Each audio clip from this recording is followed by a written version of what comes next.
Bugün bahçeye gidiyorum. Bahçede pöşlerden bir et yemeği yapacağım. Şöminede derin budama yapıyoruz şimdi zeytinlikte. Ve zeytin ağaçlarını budarken koca koca kütükler çıkıyor. Şimdi onları da göstereceğim. Şöminede bahçede çalışırken her seferinde yakıyorum zaten. Boş yakmak istemiyorum. Her seferinde bir şeyler pişiriyorum. Patatestir, mangallık bir takım etler götürüyorum falan. Bir de arabanın arkası açık gidiyoruz. Çünkü 3 metrelik atık su tahliye borusu var. Klozet bölümünün çıkışına, yani logar olarak bağlayacağım. Yani bugün bahçede bayağı bir işim var. Bahçe benim için terapi gibi bir yer. Yani gittiğimde mutlaka yapılacak iş var. Ben tabii bir de ilaç atmıyorum. Yani ilaç dediğim şey de otların çıkmaması için atılan şeyler. Ama bunlar zehir, toprağı zehirleyen şeyler. Köpekler, süs köpekleri ama bahçe köpeği olmuşlar. Bahçe evine geldim. Bahçe evi dediğimde çok böyle aman aman lüks bir yer değil. İçin henüz elektrik yok. Ama suyumuz var. Bir arkada su tankımız var. 5 tonluk. Oradan su geliyor. Şimdi daha önce yakmış olduğum şöminenin küllerini temizliyorum. Yani bunları temizlemem lazım ki burada alt tarafta düzgün bir şekilde yakayım.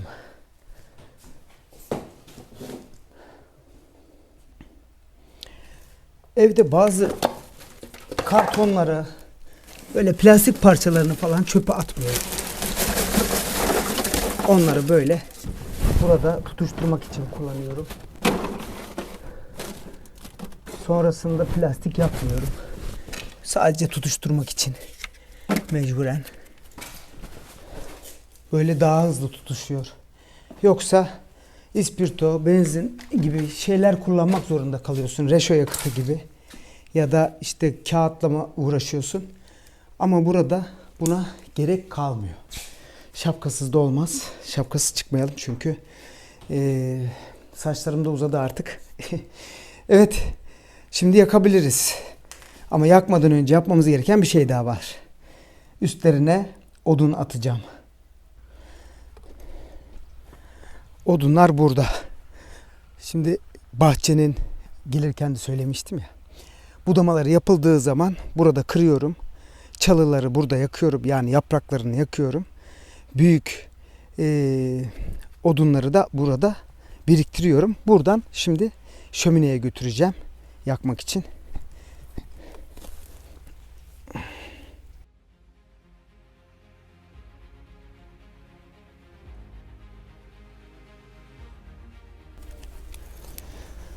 Odunlar mis gibi mantar kokuyor. Nemlenince bizim bahçede bayağı bir mantar çıkıyor. İleride bu mantarın da eğitimini almak istiyorum. Çünkü dikkatli olması gereken bir şey. Öyle kafana göre her şeyi yiyip içemezsin. Ama mantar çok sevdiğim bir şey. Özellikle ilk başta tutuştururken küçük dalları yakıp köze dönüştürmek istiyorum. O yüzden küçükleri toplamaya çalışıyorum. Sonra büyükleri atacağım. Ve sonra patates, soğanla köşleri koyup pişirmeye başlayacağım. Evet. Bahçe sporu. Arada böyle gelip gidiyorum. Benim için iyi oluyor.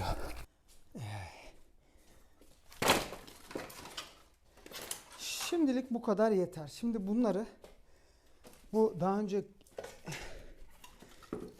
koyduğum kağıtların üstüne yerleştireceğim. O kağıtları da çok boğmadan ve hızlıca tutuşacak. Bir kısmı kuru, bir kısmı yaş. Hızlı tutuşsunlar.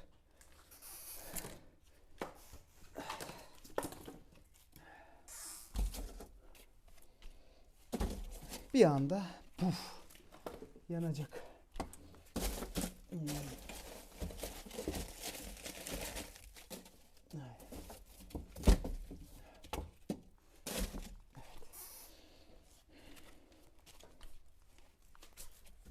Bence şimdilik yeter aslında. Şu kabukları da koyayım. kurumuş kabuklar acayip güzel köz oluşturur. Hızlı tutuşmasını sağlar. Çıra gibi. Evet.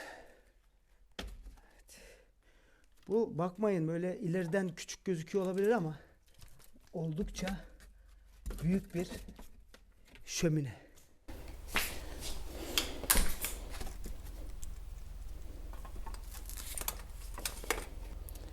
Çakmağı yakmak için eldivenleri çıkarttım. Şimdi yakalım. Düşünsenize böyle bir yere gelmişsiniz, elektrik yok. Sıcak bir şey yemek için ateş yakmaya ihtiyacınız ve çakmağı veya kibriti unutmuşsunuz. Daha önce başıma geldi, çok kötü oluyor. Evet. Poşetler hızlı yanıyor işte. O yüzden bunlarla tutuşturuyorum. Şimdi birçok kişi plastik yakıyorsun dene diyebilir ama aha. Tek suçumuz o olsa. Keşke. Tek kötü yaptığımız şey bu olsa. Neler yapıyoruz biz doğaya, neler. Şimdi vudu vudu vudu diye yanmaya başlar. Birkaç yerden tutuşturuyorum ki aynı anda yansın.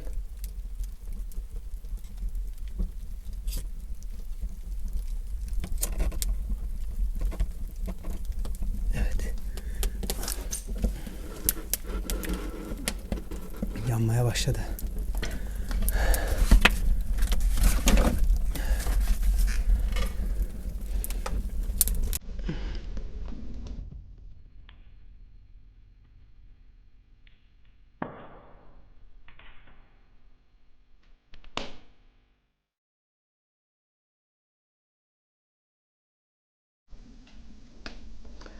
Odunları yerleştirdik. Şimdi şu masayı bir toparlayalım. Daha önceki gelişimizde dağınık bırakmışız. Ondan sonra da burada şu tencerenin içine pöşleri yerleştirmeye başlayalım. Önce malzemelerimizi bir çıkartalım buraya.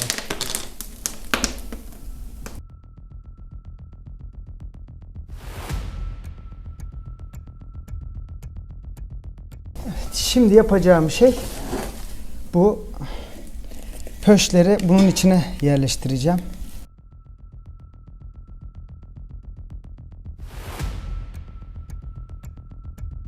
Pöşleri yerleştireceğim ama ben buna tat da versin diye soğan ve patates de koyacağım. Soğan ve patatesleri daha sonra koyabilirim. Biraz kaynasın.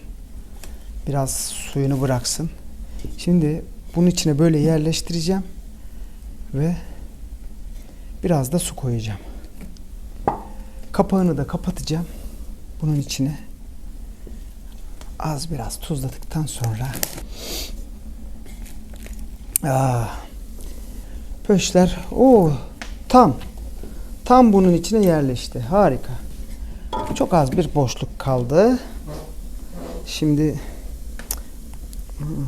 ya ben bu ses cihazlarıyla hep var ya boğuşuyorum ya. Hep boğuşuyorum. Evet. Bunun içine tam olarak sığdı. Zaten küçülecek. Yağlar eridikten sonra küçülecek bu.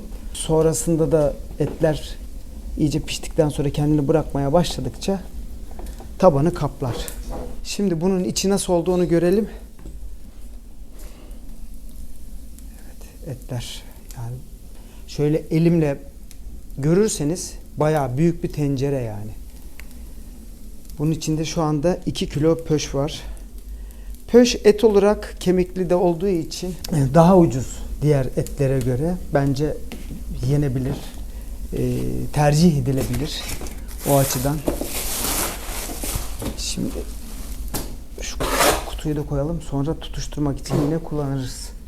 Yani her şeyi bir kere de kullanmak zorunda değiliz. Tutuştu ya. Bundan sonrası artık ateşimizi asla söndürmeyiz. Çok az bir şey tuz atacağım ama tuz da şöyle bunun içerisinde karabiber ve kaya tuzu karışımı var. İçinde birazcık bir takım bitkiler var.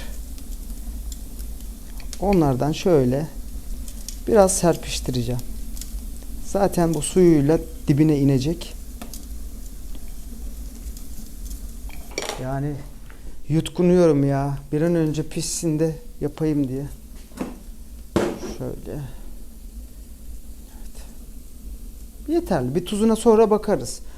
Çok tuzlu olursa yenmez. Ama az tuzlu olduğu zaman tekrar tuz ekleme şansımız var. Zaten içine bu patatesleri ve soğanları da eklediğimiz zaman otomatik olarak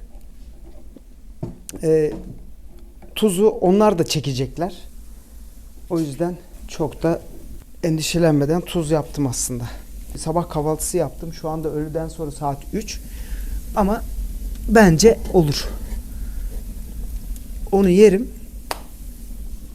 En azından açlığımı ve kokuyu bastırırım. Çünkü bu bayağı bir uzun saatler sürecek. Buradaki pişirme işlemimiz. Bir de buna kapak lazım. Az önce dün pişirmiş olduğum bir et vardı. Ondan bir parça vardı. Bu da kuzu eti. Bu dana eti. Pöş. Bu kuzu eti. Dün yapmıştım. Arttı. Buraya getirdim. Hani biliyorum ben acıkacağım. Bunun üstüne de köz falan gelmesin diye şimdi bir kapak kapatacağım. Ne kapatayım? Kapağı yok ki bunun. Burada var mı? Getirmiş miyiz? Hocam. Çantaların içinde vardır belki. Ne diyorduk? Üstüne su eklememiz gerekiyor diyorduk. Evet, suyumuzu ekleyelim.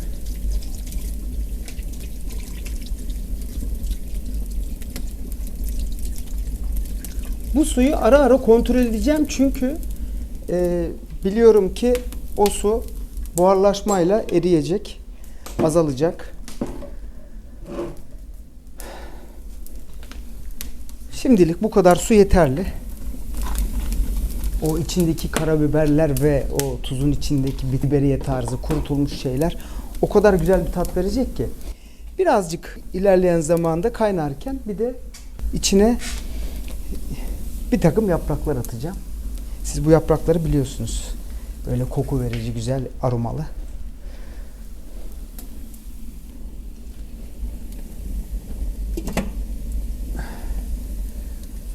Tenceremizin kapağını da koyduk. Bu kapak da Allah'tan camlı. En azından içini görebilirim. Birazdan gerçi buhar yapacak ama güzel bir tenceremiz. Diyeceksiniz ki böyle bir tencereyi neden burada kullanıyorsun? Ya bir şeyi kullanırken zevk alman lazım. Rafta durduğunda ne zevki var? En fazla altı is olur. Hiç önemli değil. Ama burada harika bir yemek yapacağım şimdi. Pöşleri alırken kasaptan bir de böyle kemik parçaları almıştım. Ama bu kemik parçalarını kırmamışlardı. İyice kırmaları lazımdı. Çok büyük kesmişler. Ben bunu baltayla kırayım. Balyozum var. Balyozda kırayım bir.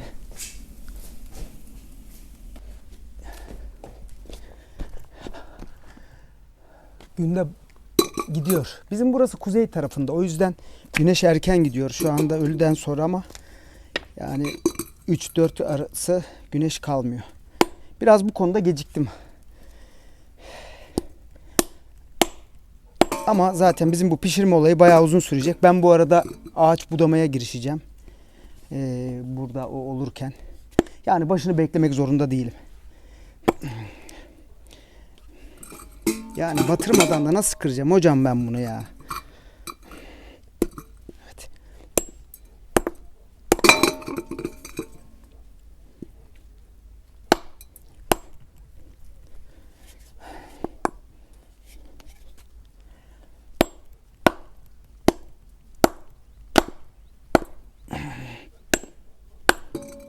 Oo.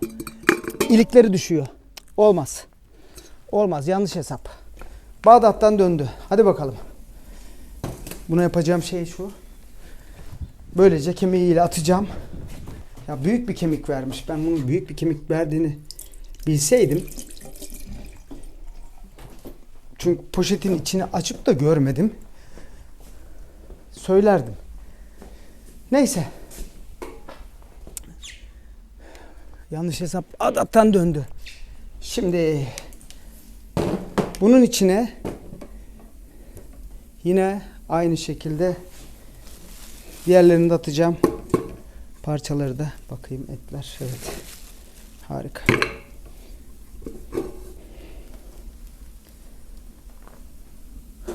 Buna da su koyacağım.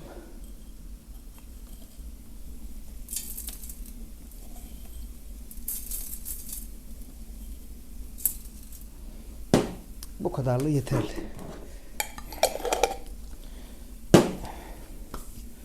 Ne kadar tuzlandıracağını da bilmiyorum. O yüzden korkuyorum.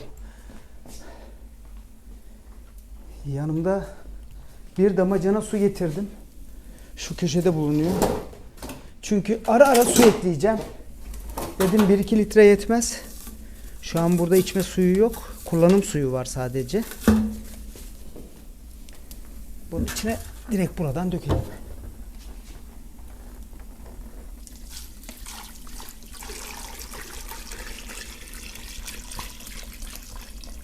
Etleri geçsin ya. Nasıl olsa gidecek bu su. Evet. Damacanamızın ağzını kapatalım yine. Yani bunun içerisine de birazdan soyacağım patates ve soğanlardan da tekrardan atacağım ki güzel bir çorba suyu olacak. Et suyu.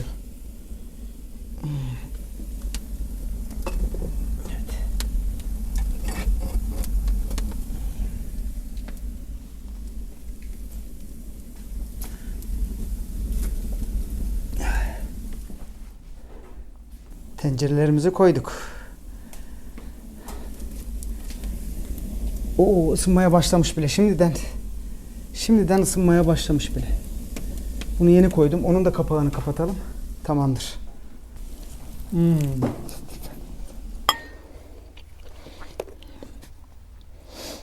İki tenceremiz de okey. Şömine tamam. Şimdi budama işine girişebilirim. Ama budama işine girişmeden dedim bir atıştırayım. Dünkü etleri götürüyorum şimdi.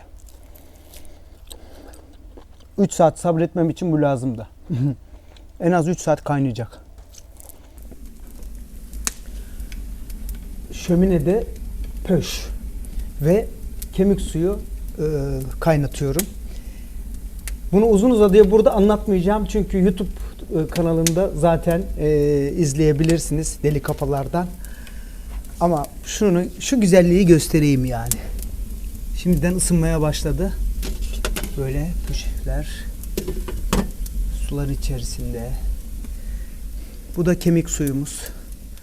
Şöminede saatlerce böyle odun ateşinde zeytin ağaçlarından, budamalardan çıkan ağaçlarla pişireceğim. Az önce kendi eldivenim sanıp burada daha önce ameleler için, işçiler için olan eldiveni giymişim. İçinde böcek varmış. Kontrol etmedim.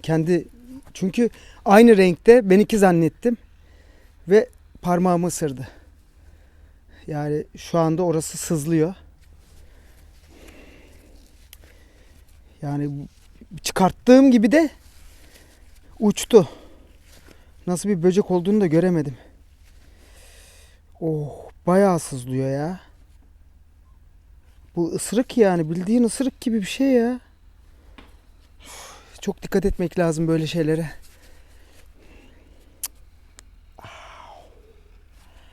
Neyse, bir şey olmaz. Acı patlıcanı kırağı çalmaz. Bunlar da son sözleriydi. Zeytin ağacı yağlı bir ağaçtır. Ve hızlı yanar. Hızlı tükenir. Ama kalori değeri yüksektir. Hızlı bir şekilde yüksek ateş gücüne ulaşır. Şimdi budama işine girişeceğiz.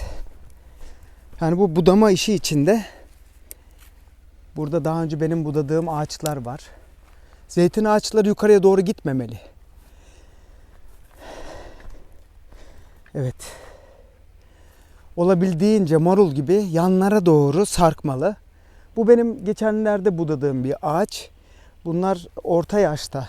Bazıları yaşlı denebilecek ağaçlar. Bakılmamış eskiden. Şimdi ben bunlara bakmaya çalışıyorum. Boylarını kısaltıyorum ve derin budamaya girdik. Bir süre sonra bu derin budama işinden sonra yani bu ağaçlar gençleşecek, kendine gelecek. Bir ağacı gençleştirmenin en güzel yolu budamak. Bakın mesela bu ağaç yukarıya doğru gitmiş. Şimdi bu ağacı olabildiğince kısaltıp alt dallarına bırakıp üste giden dalları keseceğiz. Böylece bana da aynı zamanda yakacak odun çıkmış olacak. Elektrikli ya da şarjlı testere, benzinli testere niye kullanmıyorum diyorsunuz. Hayır, kullanmayacağım. Beden gücüyle yapıyorum bunu. Zevk alıyorum bundan. Hadi yapalım.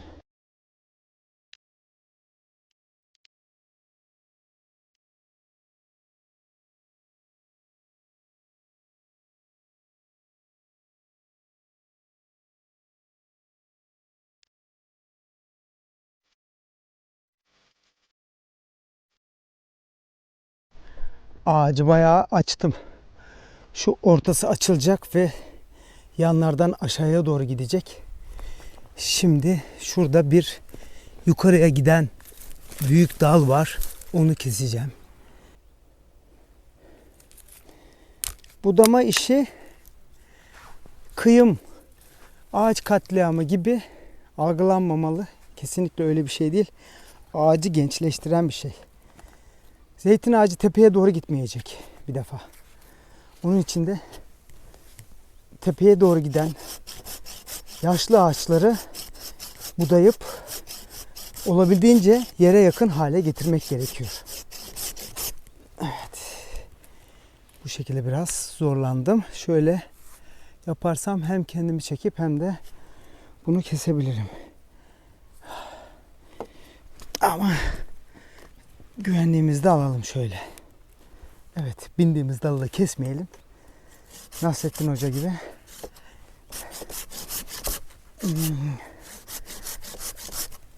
Zeytin ağacı çok dayanıklı bir ağaç değildir. Çabuk kırılır, çabuk yanar. Ve zeytin ağacı kendi kendine de hızlı yenilenir.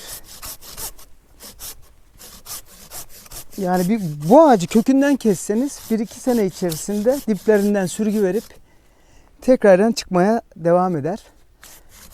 Büyür yani. Gençleşip. Ama tabii kökleri herhangi bir şekilde zarar görmediyse ve kurtlanma gibi işte ağaç zararları gibi bir sıkıntılar yoksa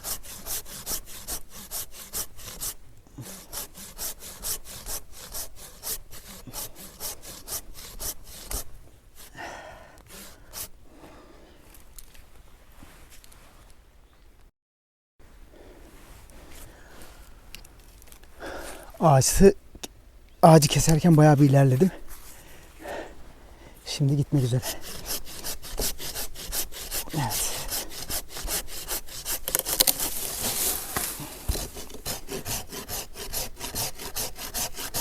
Şu uçları bırakmamaya çalışıyorum. Oralardan hastalanmasın diye düz bırakmaya çalışıyorum. Bakın bu aşağıya doğru gidiyor. Bundan sonra da büyüdüğünde aşağıya doğru gitmeye devam edecek. O yüzden özellikle böyle yaprakların salınması, ağaç dallarının salınması lazım.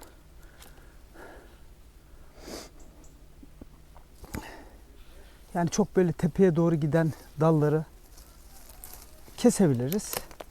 Onları kestiğimizde diğer dallar ileriye doğru uzamaya devam ederler. Yani makasım vardı. Makası aşağıda unuttum. Birazdan tekrar inip çıkacağım. O zaman alacağım. Bunları makasla kesmek çok daha faydalı. Yani ağaca zarar vermez aslında. Şimdi üşendim. Evet. Buradaki şeyler de bitti. Ağacı olabildiğince Açtım. Şurada bakıyorum yukarıya giden hangi dal var. Onları da alalım. İyice gençleştirelim. Böylece bahçede gözüküyor net olarak. Bu ağacı bitirdim. Evet. Ortası açık. Açıldı. Yanlara doğru sarkıyor. Yani çok böyle yukarılara gitmeden aşağıdan hasatı yapılabilir.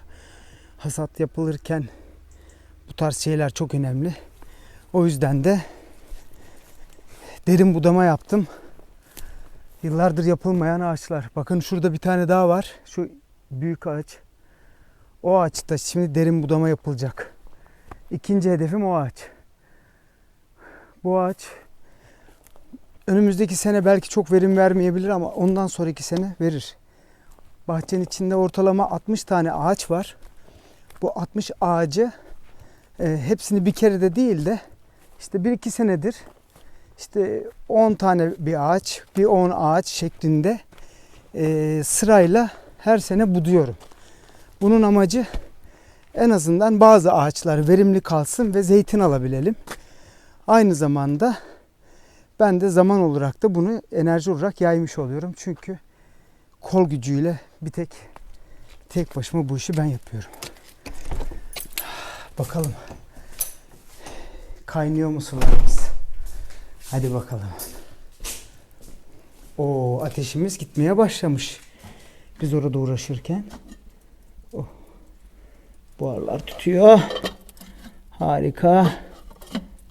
Aa. O erimiş. Bu kapak erimiş. Oo. Elim yapıştı. Allah'tan eldiven var.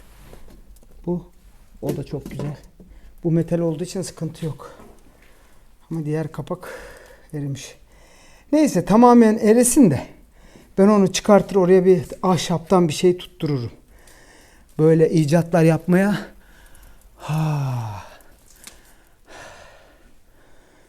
bayılırım. Ağaçları budarken akşama ettim. Hava karardı. Bu arada tabii tekraren odun attım ve bakmaya geldim. Şöyle göstereyim. Şu anda kaynamaya başlamışlar ve eldivenleri giymem lazım. Şu eldivenleri bir giyeyim. Çünkü çok sıcak. Zaten şunun sapı yandı. Şu plastik sap yandı. Onu ilk defa kullanıyorum ama şunu daha önce kullanmıştım. Böyle bir işlemde. Evet.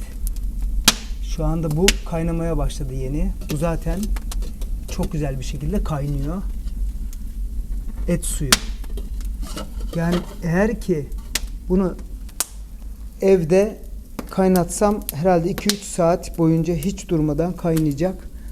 Burada yaklaşık 1,5-2 saat içerisinde kaynadı.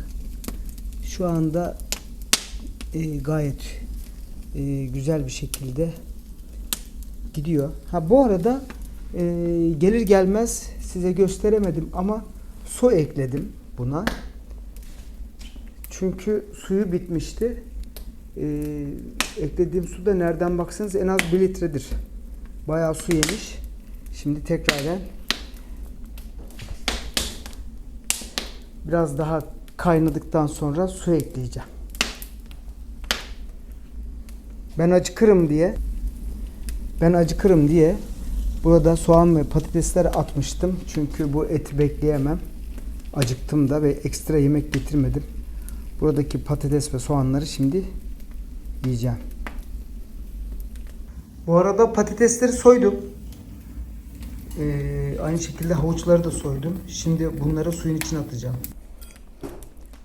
Patatesleri ve havuçları neden şu anda attığımı söyleyeyim. Çünkü çok fazla bunların yumuşamasından hoşlanmıyorum.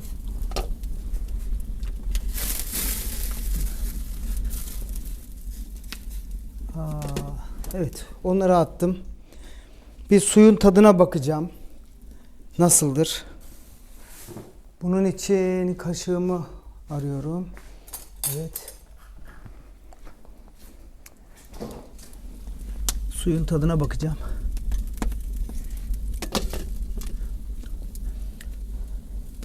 Oo, bayağı sıcak geliyor şuradan. Yani şu an burada duramıyorum ya.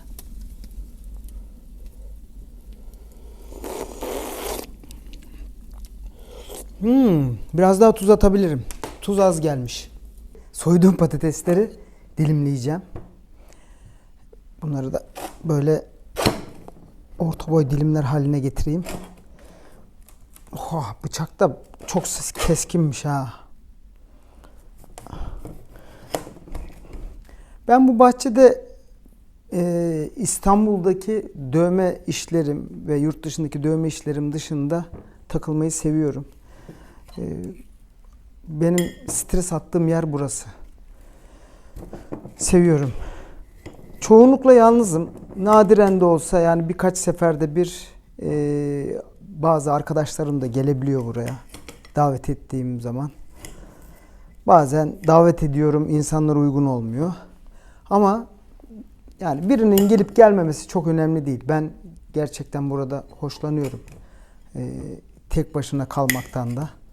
Şu şömine başında bir şeyler pişirmek, bazen bir şeyler yapmak. Yani işimle ilgili bazı şeyler oluyor bilgisayarda, telefonda. O işleri yapıyorum. Burada da içerik üretiyorum. Bazı işlerimin, işte videolarımın, özellikle YouTube videolarımın kurgu montajını burada yapıyorum. Sessiz, sakin, güzel oluyor. Üstüne herhangi bir şekilde seslendirme yapmam gerektiği zaman çok rahat yapabiliyorum. O açıdan benim için iyi. Kısaca burada kendimi nötrlüyorum. Olabildiğince telefonla uğraşmamaya, teknolojiyle uğraşmamaya çalışıyorum. Bazen canım istiyor, alkol alıyorum. Ama keyif için alıyorum. Uykum gelince yatıyorum. Genelde de burada uykum çok erken geliyor. Yani normal şartlarda evde geldiğinden daha erken geliyor. İşte ya evde 12'yi gece 1'i bulabilirken burada akşam 10'da uykum geliyor. Normal çünkü koşturuyorum burada. Hiç boş durmuyorum. İşte ağaçlarla uğraşıyorum. Çevre temizliğiyle uğraşıyorum. Otları yoluyorum falan bazen. Bu arada çiğ patatesi acayip severim. Yani aldığımız her yıl mutlaka bir takım işlerle uğraştık. Burada şunu anlıyorum. Ben şehirde doğup büyümüş bir insan olarak bir bahçe evinin işi hiç bitmiyor. Hiç bitmiyor. Yani bir bahçe varsa o bahçedeki yaşam sürdükçe işim bitmiyor. Ve büyüklüğüne orantılı olarak da işlerin fazlalaşıyor. Mesela senede 1 ya da 2 defa ot temizliği yaptırıyorum burada. Aslında kendim de yapabilirim ama bir yandan da şöyle bir durum var. Aktif olarak kendi mesleğimde de çalıştığım için yani ben çiftçiliği açıkçası şunu kendime doğru tutayım daha iyi. Çiftçiliği açıkçası sadece ek zaman geçirmek olarak, bir hobi olarak yapıyorum. Hobi olarak yapıyorum ama bu işin ek çıktıları var. Bunlardan bir tanesi işte burası bir zeytin bahçesi. İşte sofralık zeytinimi kendim üretiyorum. Zeytinyağım, zaten burada yaktığım odunlarımın hepsi gördünüz. Az önce budamayı yaptım. Budamadan çıkan şeyler. Neyse. Biterse de gider meşe odunu alırsınız. Mis gibi koka koka yakarsınız. Onun da bir şeyi var, çözümü var. Köylü genelde oduna para vermek istemez aslında. O yüzden bir odunum çıksın der. Ama odun çıksın diye ağaç budanmaz. Zeytin ağacı budanmaz. Zeytin ağacı istiyorsa budanır. Benim burası yıllarca bakılmamış. Yani çok bakımsızdı burası. Dolayısıyla ben aldıktan sonra her sene bir şey yaptım. Her sene bir şey yaptım bahçeyle ilgili. Zararlı bir takım şeyler vardı, otlar vardı. Bunların kökünün kurutulması lazım, yani temizlenmesi lazım ama zorlanıyorum. Çünkü anladım ki köy hayatının içerisinde bir marka kurmuştuk. Biz pandemiyle beraber Şirince'ye yerleştik. Ve Şirince'ye yerleştiğimizde anladık ki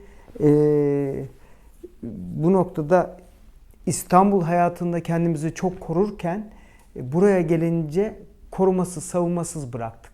Yani dedik ki yani köylüden zarar gelmez. İşte doğadan zarar gelmez. Hayır. Doğaya karşı da kendini temkinli tutacaksın, koruyacaksın. Köylüye karşı da. Yani İstanbul hayatında nasıl yapıyordun? Tanımadığın insana temkinli yaklaşıyordun. Burada da öyle yapman lazım. Ama biz onu yapmadık. O yüzden burada çok zarar gördük. Doğadan da aynı şekilde.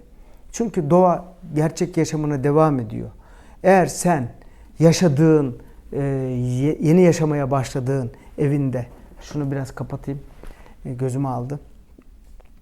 Eğer ki yalıtım yapmamışsan dışarıdan, duvarında delikler varsa oraya böcekler girer, hayvanlar girer. Çok fazla böyle girintili çıkıntılı yerlerin varsa orada bir takım hayvanlar, böcekler yaşamaya devam eder. Yani ilaçlama yapman lazım sıkça. Sıkça boyama, işte ne bileyim kireçleme yapman lazım. Ya bu tarz şeylere, ilaçlamalara falan her şeye dikkat ettikten sonra ancak rahat edebilirsin. Ama biz buraya geldiğimizde zannettik ki bu iş böyle olmayacak. Yani biz her şeyi pıt diye öğrenivereceğiz, yapıvereceğiz. Yani ben yapsam, hani ben biraz dağcılıkla uğraştığım için doğayla iç içeydim ama üretim yapmak bambaşka bir şey. İşte o Şirince Elifçe diye oluşturduğumuz markanın içerisinde biz organik dediğim tanımının içerisinde işte ilaçlamadan üretilen, ondan sonra geleneksel anlamda ata tohumunun kullanıldığı ürünlerin alındığı ve onlarla yapılmış salçalar, işte reçeller vesaire bunları yapalım dedik. Gerçekten çok zorlandık. Yok arkadaş, yani ben anladım ki bize o büyük marketlerde satılan ve üzerlerinde organik üretimdir yazılan hiçbir şey organik değil. Yani o organik sistemini, yani organik üretim, yok işte şöyle üretim, yok ata tohumundan, bunları bir kenara bırakacaksın arkadaş. Ben ata tohumundan domates üretmeye çalıştım. Bu domateslerin hepsi böceklendi. Kurtaramadım. Geleneksel bir takım sistemlerle üzerlerine ilaç sıktığım, yani geleneksel sistem dediğim de şu, ısırgan otu. Isırgan otundan bir şeyler yaptım ama geç kaldım. Isırgan otunun yani bilmem ne kadar aylarca durup suyunun çıkması lazım. O suyu senin sirkeyle karıştırıp ağaçlara vurman lazım. Bitkiye vurman lazım. Başka türlü olmuyor. Ama ben bunları yapamadım işte. Kolay bir iş değil bu. O yüzden de ben bunu böyle yapamadığım için de en azından şurada bir bahçem olsun da kendi kendime bir şeyler yapmaya çalışayım dedim. Ama işimle ilgili işte dövme yapmaya bir gidiyorum, aylarca yokum.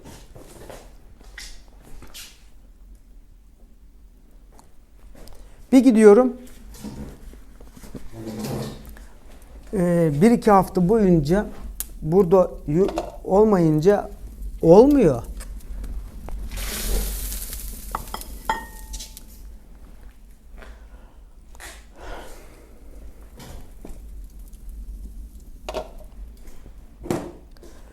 O yüzden burada olmak lazım. Devamlı öyle tarım dediğin şey bir tane iki tane bir şey ekmekle olmuyor. Komplike bir şey, entegre bir şey. Birbirine bağımlı, her şey bağlı. Ama bizler öyle varlıklar değiliz. Yani en azından ben değilim. Ben bir şehir çocuğuyum.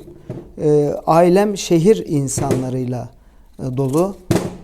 Bana her ne kadar rahmetli küçüklüğümde dedem bir şeyleri göstermiş olsa da şu an birçok şeyi kendi kendime deneyimleyerek öğreniyorum. Çünkü o zaman 3-5 yaşlarında bir çocuktum ve sonrasında dedemi de kaybedince tarımla ilgili, çiftçilikle ilgili, özellikle bizim bağımız vardı, elma ağaçlarımız vardı, dut ağaçlarımız vardı. Bağımızda üzümle ilgili herhangi bir bilgi edinemedim. Yani bunları edinmek için atadan gelen bir takım bilgilerin olması gerekir. Eğer atadan bilgi yoksa, atadan gelen bir öğreti yoksa bazı şeylerin sıfırdan oluşması çok zor. Çünkü gündelik hayat içerisinde ben de modern dünyanın içinde bir dövmecilik dediğimiz şey, yani her ne kadar medikal dövme yapıyor olsam da sağlıkla ilgili estetik cerrahisiyle eş oranlı giden bir iş yapıyor olsam da şöyle bir durum var ki şehir hayatına hizmet ediyorum. O yüzden kırsalda yapılacak bir iş için benim bilgilerim, benim tecrübelerim ve benim enerjim bu konuda yetersiz kalıyor. Çünkü enerjimin büyük bir bölümünü şehir hayatındaki para kazanmaya odaklı bir şekilde geçirmek zorundayım. Yani o yüzden kırsalda yaşam biraz zor. Burada şu anda yaşarım, hayatımı geçiririm modunda değilim. Benim buradaki modum, tek modum var aslında. O da arada bir gelip kendi başıma zaman geçirebilmek, biraz olsun stres atabilmek. Burada stresimi atıyorum, bir şeyler yapıyorum. Son zamanlarda yemek yapmaya biraz sardım açıkçası, özellikle et yemekleri üzerine. Burada böyle tandırvari bir takım şeyler yapmak istiyorum. Şimdi onunla ilgili de çalışıyorum. Hatta bu tencerelerle, büyük tencerelerle yaptığım ilk girişimim. O yüzden benim için değerli. Bunu da bir vlog yaparak çekmek istedim. Sizler de bunu direkt izliyorsunuz şimdi. Bazılarınız beni tanıyor ve bazılarınız tanımıyor. Hani burada ben doğaya çıkan insana her zaman özenmişimdir. Her zaman imrenmişimdir. Umarım siz de doğayla iç içe yaşıyorsunuzdur. Arada bir kaçmaya dahi olsa, hani şehir hayatında yaşıyor olsanız bile gidebiliyorsunuzdur. Çünkü bu önemli bir şey. İnsanın seçeneklerinin olması lazım.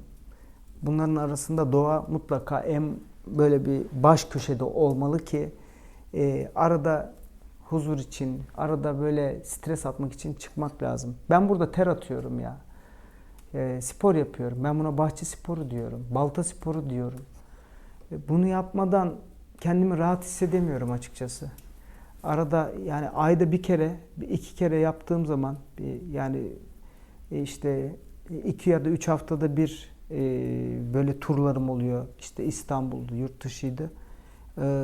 Gidip geldiğimde hemen ilk gün tabii ki gelmem zor. Genelde dinleniyorum. İkinci gün ya da üçüncü gün buraya damlıyorum. Şu anda geleli 3 gün oldu ve üçüncü gün buraya geldim. Bugün akşam kalmayacaktım ama bu yemekleri yapayım diye biraz uzun kalacağım. Belki burada yatacağım. Onu da bilmiyorum şu anda. Bazen bazı şeyleri de bilmemek ve planlamamak da güzel açıkçası. Eminim güzel bir şeyler olacak. Ben de deneyerek, test ederek göreceğim. Ama kötü olması mümkün değil. Eminim çok güzel olacak. İstekle yapılan her şey, severek yapılan her şey güzel olur.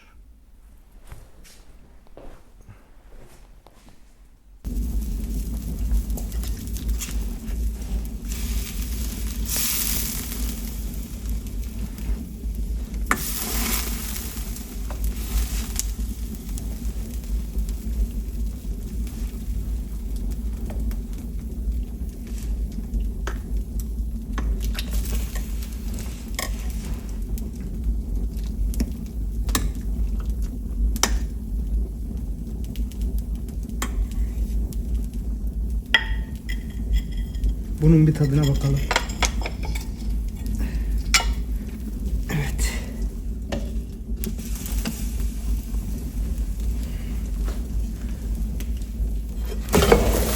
Allah. Lan tek elle ne iş yaparsın ya?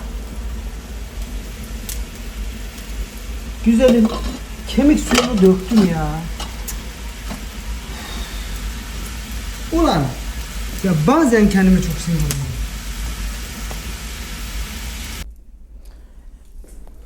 Yani şuradaki altına koyduğum taşların birini çekmiştim. Yani üşendim. Abi üşenmeyeceksin böyle şeylerde. Of, şu soğana bakar mısınız? Üşenmeyeceksin. Ben üşendiğim için onu çekmiştim. Teke düştüğünü unuttum. Sonra ittirdim, devrildi. Neyse Allah'tan çok az bir bölümü devrildi. Yani et suyunun büyük bir bölümü duruyor. Bu da etli olan, pardon, kemik suyu. Kemik suyunun büyük bir bölümü duruyor. Et suyunu bu pöşleri yaptığım karışım herhangi bir şekilde bir şey olmadı. Ona çok dikkat edeceğim. Onu da biraz daha ateşe doğru yaklaştırdım. Bu arada acıkırsam diye yaptığım soğanlar ve patatesler oldu. Şimdi bunları yiyeceğim. Çok acıktım çünkü. Şu an sakarlık diz boyu. Az önce de evet bir bardağı kırdım. İçinde de içeceğim vardı. Şarabım vardı. Kırdım. Neyse. Ay, bugün biraz fazla sakarlık yapıyorum. Sanırım ağaç budarken fazla yoruldum. O yüzden biraz dikkatli olmam lazım. Bu da benim seramik hayatıma ilk başladığımda. Elif'in huzurlu seramiği var. Seramik atölyesi. O atölyesinde ilk yaptığım kadehlerden bir tanesi. Biraz denge sıkıntısı var ama en azından bana ait bir şey. Bunda biraz şarap içmek istiyorum bu akşam. Çocukların küçülen kıyafetlerini bir kenarda biriktiriyorum. Böyle sentetik olanları çöpe atıyorum ya da ihtiyacı olan kişilere veriyorum. Eğer giyilebilecek derecedeyse. Ama pamuklu olanları genelde böyle silme işleri için falan kullanıyorum. Sonrasında da burada yakıyorum.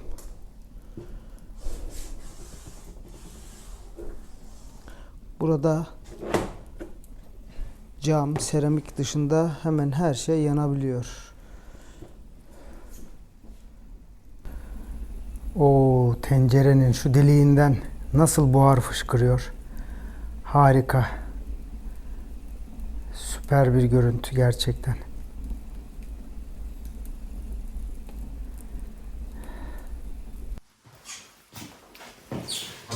Ay. Alevim biraz köze dönüştü. Ama patateslerim de oldu. Artık bu açlığa da dayanamayacağım daha fazla. Çünkü et de kokmaya başladı. Ama henüz daha tam olarak pişmedi. Ondan yemem mümkün değil. Onu zaten yarın aileyle beraber yemeği planlıyorum.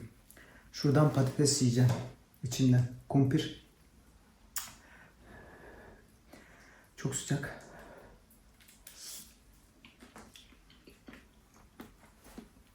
Böyle bir tat yok ya.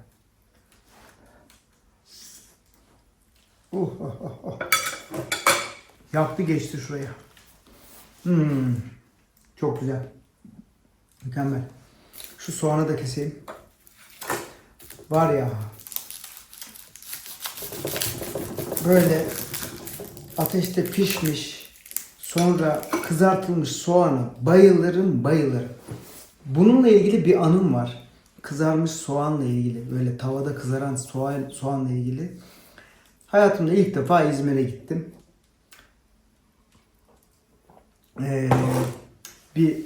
O zamanlar için bir tane kız arkadaşım var. 20'li yaşlara daha henüz yeni gelmişim. İşte 20 yaşında falan. Kız arkadaşım da İzmirli. Tatilde tanışmıştık. Bir tatil aşkıydı yani.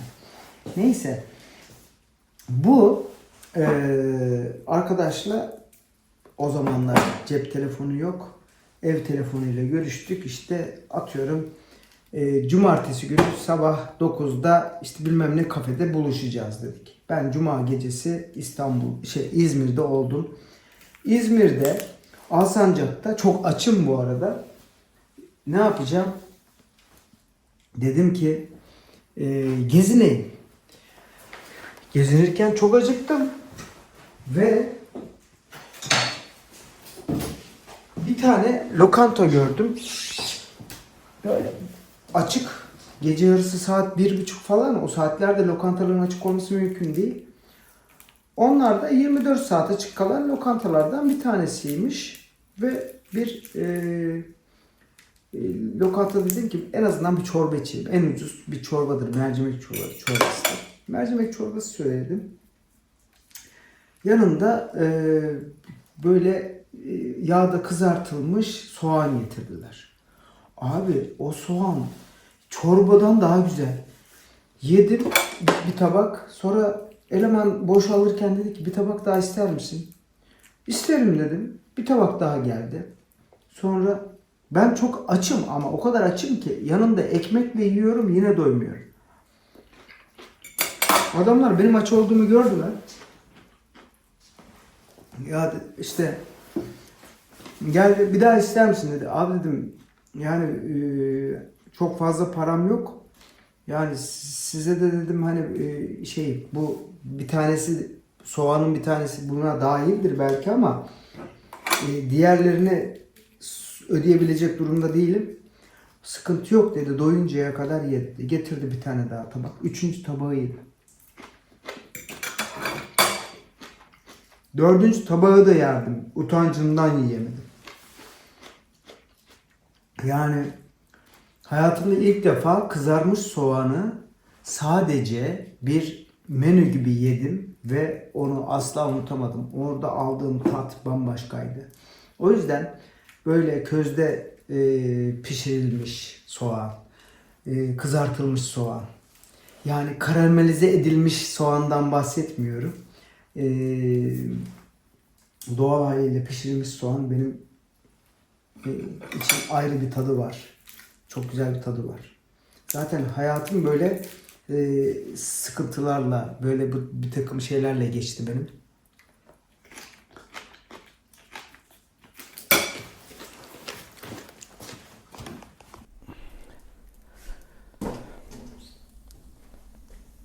Suyu bitmiş. Şimdi su ekleyeceğim. Yani bitmiş derken azalmış.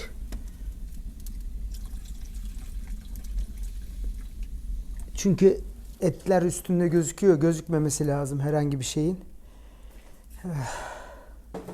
Usta öyle söylüyor. Usta öyle söylüyorsa doğrudur. Evet.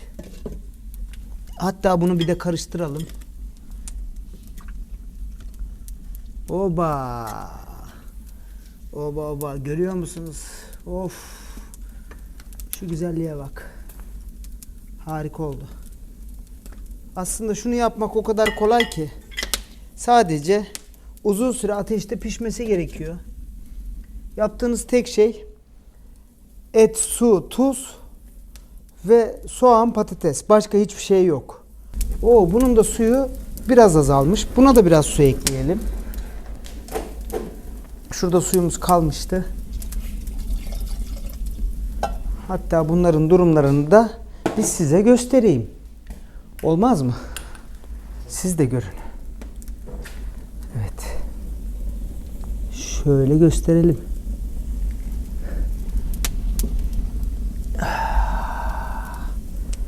Bu harikaları göstermeyelim mi ya? Evet.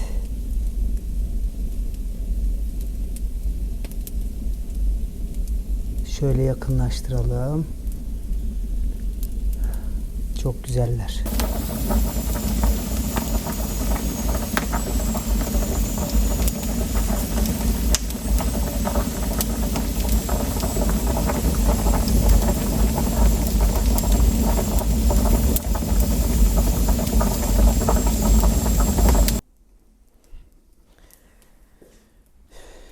Çekim yaptığım telefonun şarjı bitmek üzere. Başka da bir şeyim yok. O yüzden şunu göstermeden kapatmak istemiyorum. Test edeceğim. Patatesler zaten sonradan atmama rağmen ölmüş. Aslında son yarım saat atsam da olurmuş.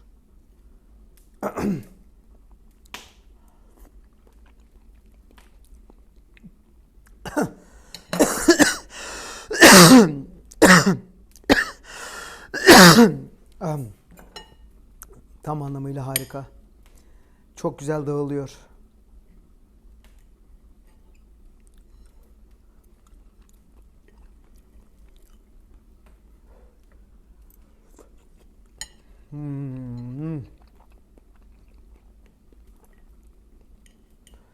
Yani kemik suyunu hissediyorsunuz.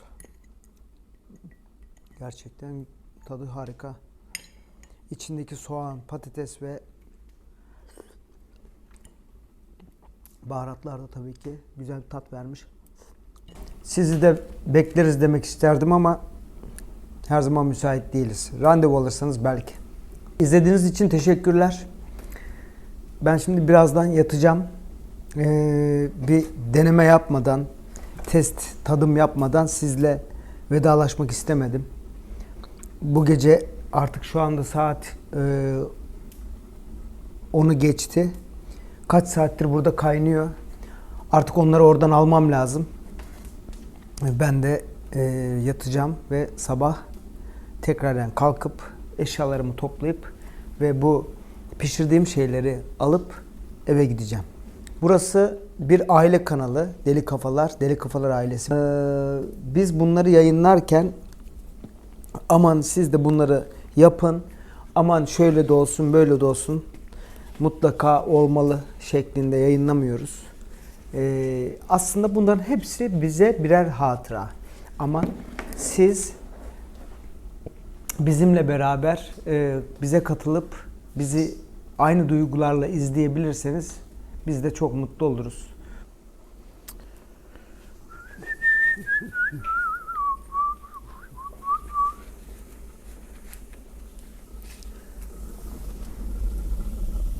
Oba!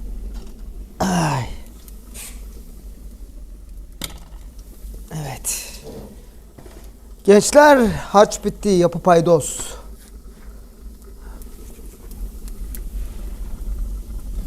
Oo, çok sıcak. Bundan bile çok sıcak. Ben şuradan bir tişört parçası alayıp bunu taşıyayım. Hadi bakalım. Oo, çok sıcak. Çok sıcak, çok sıcak, çok sıcak. Aa. Hop.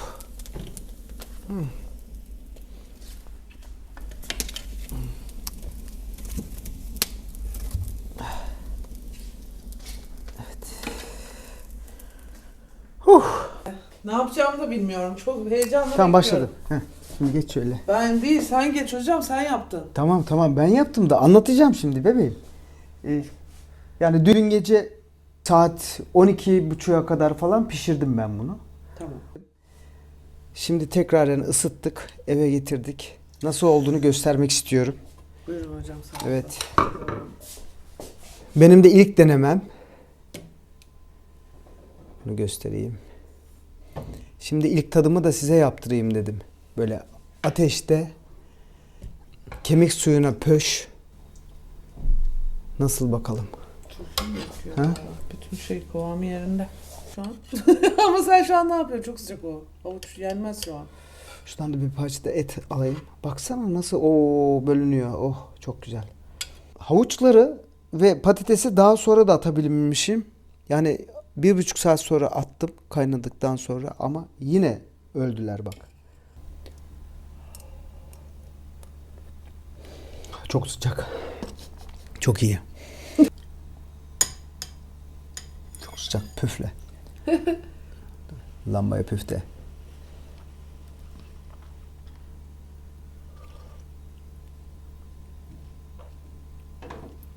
Çok Tuzu güzel. tuzu Gayet- yerinde mi? Gayet iyi, her şey güzel. Değil mi?